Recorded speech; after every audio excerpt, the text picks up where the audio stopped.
నమస్తే, welcome to Aadan మరో కోణం. నేను కిషోర్ కుమార్. సూటిగా పాయింట్లోకి వచ్చేస్తాను. రేపు శుక్రవారం తిరుమల తిరుపతి లడ్డు వ్యవహారం మీద సుప్రీంకోర్టులో కీలకమైనటువంటి విచారణ జరగబోతోంది.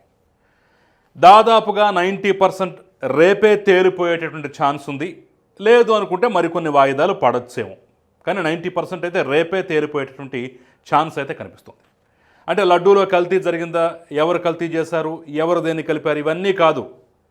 సిట్ సరిపోతుందా, ఆంధ్రప్రదేశ్ రాష్ట్ర ప్రభుత్వం ఏర్పాటు చేసిన సిట్ దర్యాప్తు సరిపోతుందా, లేదంటే తీసుకెళ్లి సిబిఐకి ఇవ్వాలా అనే దాని మీద అయితే రేపు ఒక ఫైనల్ కంక్లూజన్కి వచ్చేటువంటి అవకాశం ఆస్కారం అయితే చాలా స్పష్టంగా కనిపిస్తోంది. ఈ నేపథ్యంలోనే మొత్తం గమనిస్తున్నటువంటి ప్రేక్షకులుగా, అదేవిధంగా తిరుమల తిరుపతి శ్రీవారి భక్తులుగా మీ అభిప్రాయం ఏంటి, ముఖ్యంగా ఈ వీడియో చూస్తున్న వాళ్ళ అభిప్రాయం ఏంటి అనేది నాకు ఫస్ట్ కమెంట్ రూపంలో తెలియజేసేటువంటి ప్రయత్నం చేయండి. సిట్ దర్యాప్తు సరిపోతుందా, లేకపోతే ఖచ్చితంగా ఈ కేసును సిబిఐకే అప్పగించాల్సినటువంటి అవసరం ఉందా అనేది ఫస్ట్ మీరు నాకు కమెంట్ రూపంలో తెలియజేయండి. మీ అభిప్రాయం ప్రతి ఒక్కటి విలువైందే, అమూల్యమైంది. ఇక అసలు మ్యాటర్లోకి వచ్చేస్తాం. సిట్ అయినా, స్టాండ్ అయినా, సిబిఐ అయినా, ఎఫ్బిఐ అయినా, ఏదైనా సరే కాసేపు పక్కన పెట్టేద్దాం. సుప్రీంకోర్టు గమనంలోకి తీసుకోవాల్సినటువంటి, తేల్చాల్సినటువంటి కొన్ని అంశాలు అయితే ఉన్నాయి. ఈరోజు కానివ్వండి, రేపు కానివ్వండి. అట్ ద సేమ్ టైం దర్యాప్తు సంస్థలు, అది సిట్ అయినా లేదంటే సిబిఐ అయినా సరే, కొన్ని అంశాలను పరిశీలించి ముందు వీటి లెక్కలు తేలిస్తే కేసు జస్ట్ ముడివిప్పినంత ఈజీగా మొత్తంగా తేలిపోతుంది. సో ఆ అంశాలేంటి, దేని మీద ఎక్కువ ఫోకస్ పెట్టాలనేది నేను ఈ వీడియోలో క్లుప్తంగా చెప్పేటువంటి ప్రయత్నం అయితే చేస్తాను. ఎక్కడా స్కిప్ చేయకుండా ఆశాంతం చూసిన తర్వాత మీ అభిప్రాయాన్ని తెలియజేయటం మాత్రం అసలు మర్చిపోకండి. ఎందుకంటే ఈ పాయింట్లు తేలిపోయాయంటే ఇక మిగతా అంతా తేలిపోయినట్టే. So first supreme court point of వ్యూలో చూద్దాం. ఎన్డీడీబీ రిపోర్ట్ను పట్టించుకోనట్టు సెకండ్ ఒపీనియన్ కావాలి అన్నట్లుగా మొన్న తాజాగా సుప్రీంకోర్టు చేసినటువంటి వ్యాఖ్యలను బట్టి అర్థమవుతోంది. అంటే ఎందుకో ఆ డైరెక్షన్లో, ఆ యాంగిల్లో సుప్రీంకోర్టు ఆలోచిస్తున్నట్టుగా అయితే అందరికీ అర్థమైపోయింది. సో ఆ నేపథ్యంలోనే సరే ఎన్డీడీబీ రిపోర్ట్ని పట్టించుకోవట్లేదేమో, లేదంటే దీన్ని స్టాండర్డ్ సరిపోవట్లేదేమో అని అనుకున్నప్పుడు మరి ప్రత్యామ్నాయం ఏంటి అనేది ఒక్కసారి ఆలోచించినట్లయితే ఈ కేసు చాలా సులువుగా తేలిపోయేటువంటి మార్గాలు అయితే చాలా స్పష్టంగా కళ్ళ ముందున్నాయి. ఎన్డీడీబీ కాకపోతే 3 ప్రముఖమైనటువంటి ల్యాబ్స్ అయితే మనకు అందుబాటులో ఉన్నాయి.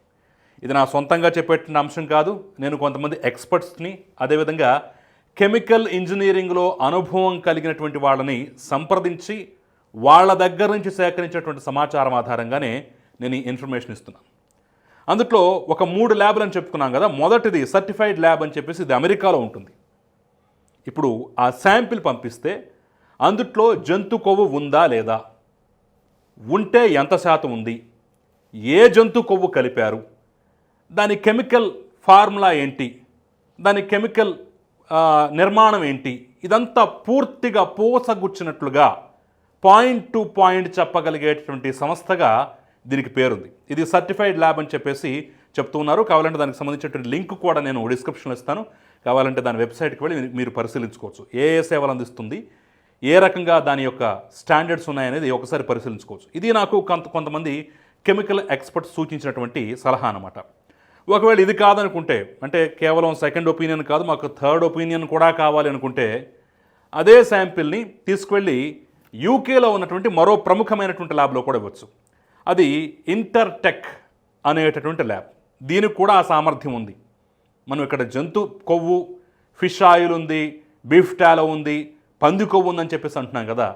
అవి నిజంగా 3 ఉన్నాయా, 3 ఒకటి ఉందా, వాటి పరిమాణం ఎంత ఏంటి అనేది పూర్తిగా పోసగుచ్చినట్టుగా రసాయన విశ్లేషణ చేసి చెప్పగలిగినటువంటి సామర్థ్యం ఇంతకుముందు చెప్పినటువంటి సర్టిఫైడ్ ల్యాబ్తో పాటుగా ఈ ఇంటర్టెక్ అనేటువంటి ల్యాబ్ కూడా ఉందట.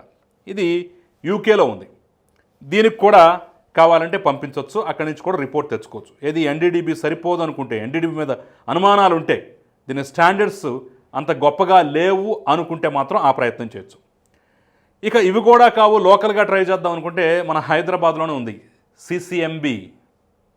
చాలా ప్రతిష్టాత్మకమైనటువంటి సంస్థ, ఎంతో పేరు ప్రఖ్యాతులు కలిగినటువంటి సంస్థ. సో సిసిఎంబికి పంపించినా సరే దాన్ని రసాయన విశ్లేషణ చేసి ఏముంది, ఎంత మోతాదులో ఉంది అనేది క్లియర్ కట్గా చెప్తుంది. సో ఎన్డీడీబీతో పాటుగా ఈ 3 ల్యాబులకు కూడా పంపించి రిపోర్టు తెప్పించుకోవచ్చు. ఎవరు తప్పు అయితే వాళ్ళని ఖచ్చితంగా శిక్షించవచ్చు, తప్పేమీ లేదు. ఇక ఇక్కడి నుంచి మరో సమస్య వస్తుంది. మరి శాంపిల్ అలాగా, ఆ రోజంటే శాంపిల్ పంపించా అంటున్నారు, టెస్ట్ చేయించా అంటున్నారు, రిపోర్ట్ ఇదని చెప్పేసి అంటున్నారు. మరి ఇప్పుడు ఎలాగా అని చెప్పేసి ఒక ప్రశ్న అయితే రావచ్చు. దీనికి కూడా 2 మార్గాలు ఉన్నాయి. ఒకటి, ఎన్డీడీబీకి కనుక లెటర్ రాసినట్లయితే, అంటే ఇటు టీటీడీ కానివ్వండి, అటు సుప్రీంకోర్టు కానివ్వండి, మీరు పరీక్షించినటువంటి శాంపిల్ ఏంటి అనేది ఒక్కసారి లెటర్ రాసినట్లయితే, తెప్పించుకునే ప్రయత్నం చేసినట్టయితే వాళ్ళ దగ్గర ఇప్పటికీ ఉండేటువంటి అవకాశం అయితే ఉంది.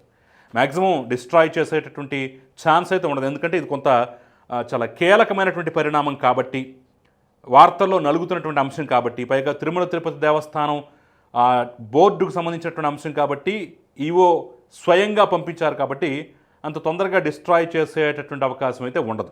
వాళ్ళ దగ్గర నుంచి వాళ్ళకి పంపించిన శాంపిల్ ఏంటో మళ్ళీ తిరిగి తెప్పించుకోవచ్చు. ఇవి యొక్క ల్యాబులకి పంపించి second opinion, third opinion, fourth opinion అనేది సరే తీసుకోవచ్చు. ఇది కాకపోతే తిరుమలలోనే ఈ శాంపిల్స్ అందుబాటులో ఉంటాయట. ఒక ట్యాంకర్ వచ్చిందంటే ఆ ట్యాంకర్ నుంచి శాంపిల్ తీసుకొని దాన్ని దాదాపుగా 6 నెలల నుంచి సంవత్సర కాలం పాటు అలా ప్రిజర్వ్ చేసి పెడతారు. ప్రతి బ్యాచ్ వైజ్గా, ఇదిగో ఈ నెలలో ఈ శాంపిల్ వచ్చింది, ఈ నెలలో ఈ ట్యాంకర్ వచ్చిందని చెప్పేసి ప్రతి బ్యాచ్ వైజ్గా మొత్తాన్ని చాలా జాగ్రత్తగా దాచిపెట్టాలి.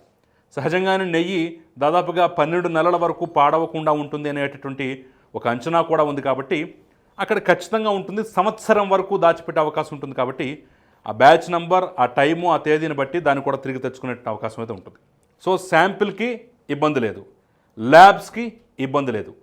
సో నిర్ణయం ఏదైనా సరే దానికి సుప్రీంకోర్టు ఏ నిర్ణయం తీసుకున్నా సరే దానికి ఖచ్చితంగా అమలు పరిచేటటువంటి ఆస్కారం అవకాశం రాష్ట్ర ప్రభుత్వానికి ఉంటుంది. సుప్రీంకోర్టు డైరెక్ట్గా గైడెన్స్ ఇవ్వచ్చు అనమాట.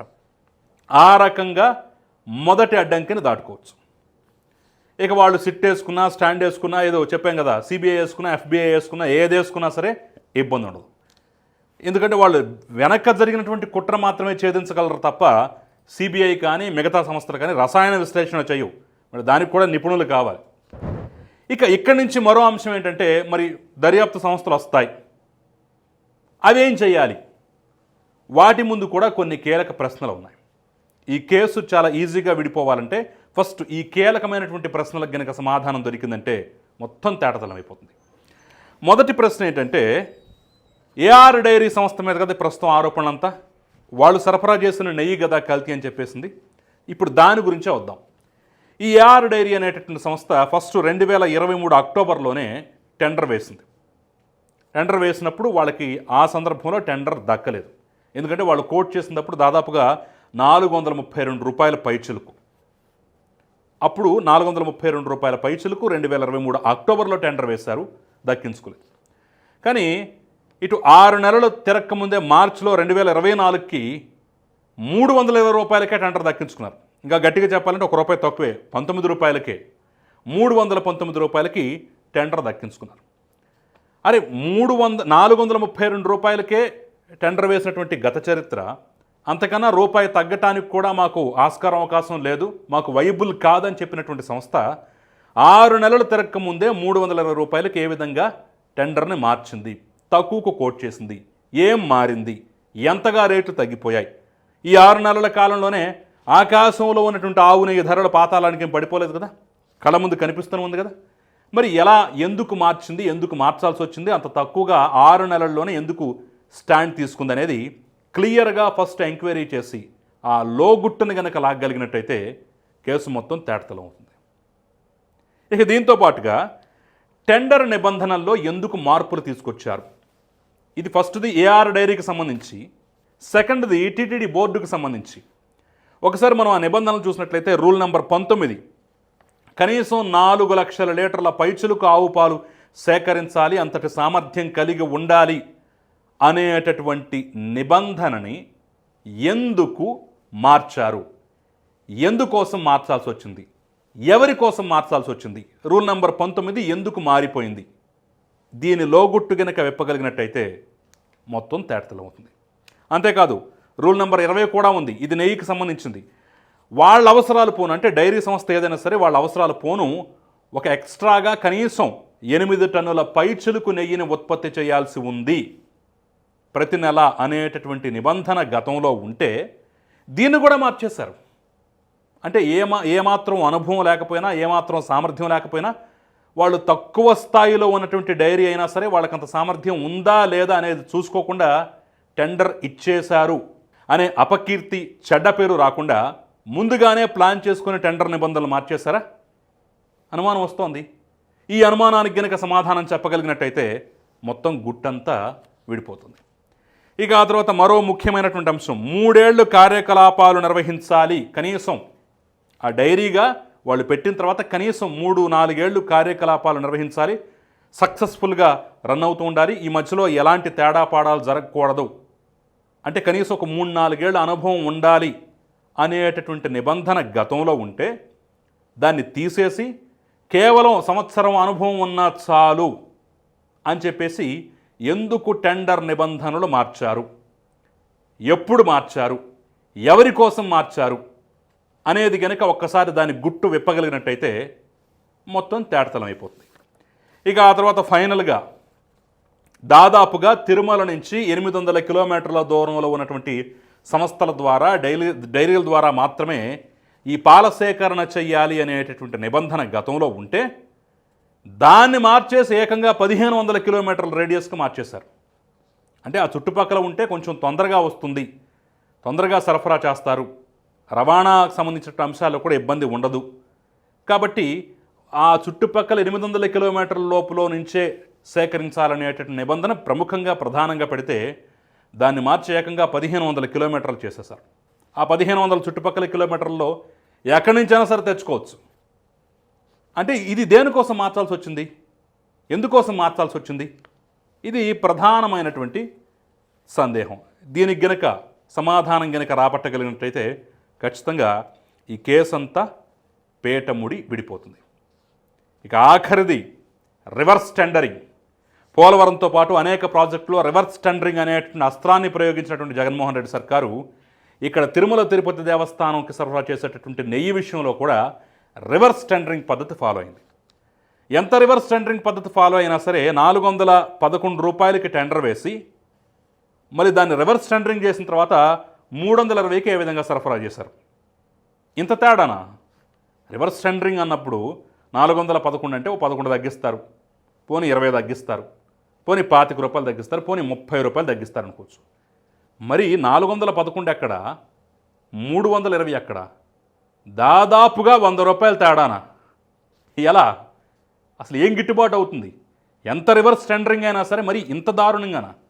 ఇదే పోలవరంలో రివర్స్ టెండరింగ్ చేసినప్పుడు 0.1% మాత్రమే తక్కువ కాస్ట్కి వచ్చింది. అనుకున్న దానికన్నా, కోట్ చేసిన దానికన్నా, టెండర్ వేసిన దానికన్నా ఈ రివర్స్ టెండరింగ్ పేరు చెప్పినప్పుడు జస్ట్ 0.1% మాత్రమే తగ్గింది.